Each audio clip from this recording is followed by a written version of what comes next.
কেননা আরবিতে নাহরুন শব্দের অর্থ হল নদী, আর বাহরুন শব্দের অর্থ হল সাগর। পবিত্র কুরআনেও বাহার শব্দটি ব্যবহার করা হয়েছে। হজরত মুসা আলাইহিসসালাম তার কওমকে নিয়ে যখন লোহিত সাগরের পাড়ে এসে দাঁড়ালেন, তখন তারা দেখতে পেলেন পেছন দিক থেকে দেয়ে আসছে ফেরাউন বাহিনী। তার কওমের লোকেরা বলতে লাগল, সামনে বিশাল উত্তাল সমুদ্র, পিছনে ফেরাউন বাহিনী, নিশ্চয়ই আমরা ধরা খেয়ে গেলাম।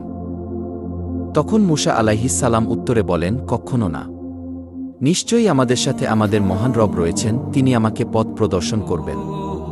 অতঃপর আল্লাহ তাআলা বলেন, হে মুসা, তুমি তোমার লাঠি দ্বারা সমুদ্রে আঘাত করো। সমুদ্রে আঘাত করার সাথে সাথেই সমুদ্রের বুক চিরে একটি বিশাল প্রশস্ত রাস্তা তৈরি হয়ে গেল। সাগরের মাঝে রাস্তার দুই পাশে পানি দুই ভাগে বিভক্ত হয়ে সুউচ্চ পাহাড়ের মতো দাঁড়িয়ে রইল। আমরা অনেকেই জানি লোহিত সাগরের গভীরতা প্রায় 4 থেকে 9 হাজার ফিট। সুতরাং সমুদ্রের তলদেশের